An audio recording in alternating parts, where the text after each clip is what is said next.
Develop అయింది అక్కడ. లేకపోతే ఏముంటది నీకు? హైదరాబాద్ అంటే పాత బస్తీ ఉంటుంది. అవును. పాత బస్తీలో నువ్వు ఉన్నావా? పాలన అక్కడి నుంచి చేయలేదు. సిఆర్డీఏ పరిధిలోకి రావట్లేదనా? ఆల్రెడీ హెచ్ఎండిఏ పరిధి ఇంకా చాలా పెద్దదిగా. అవును. హెచ్ఎండిఏ పరిధి వేరు, హైదరాబాద్ వేరు కదా. ఇక్కడ కూడా సిఆర్డీఏ పరిధి వేరు, సిటీ వేరు. అవును.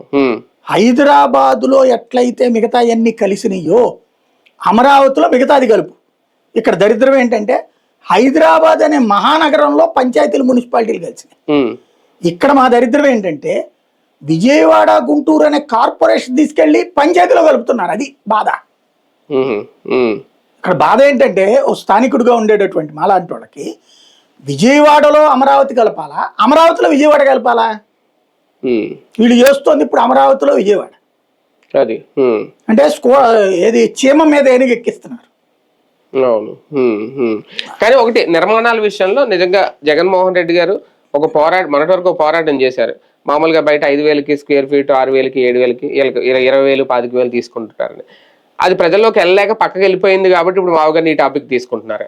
ఆయన ఫ్రమ్ ద బిగినింగ్ జగన్ని మనం దూషించవచ్చు, కానీ అతను చెప్పేటటువంటి దాన్ని సరిగ్గా అర్థం కాకుండా అతను ఒక ఉన్మాదిగా, తెలివి తక్కువడిగా చూపించే ప్రయత్నం చేస్తూ మనం నిజాన్ని దాటేస్తున్నాం. ఇప్పుడు అసలు విషయం ఏంటి? జగన్ చెప్పే మావిగన్ అనే టైటిల్ నాకు కూడా నచ్చదు, కానీ విజయవాడ, గుంటూరు, తెనాలి కలిసి ఉండాలన్న పాయింట్ కరెక్ట్. అతను మచిలీపట్నం కలిసి ఉండాలని.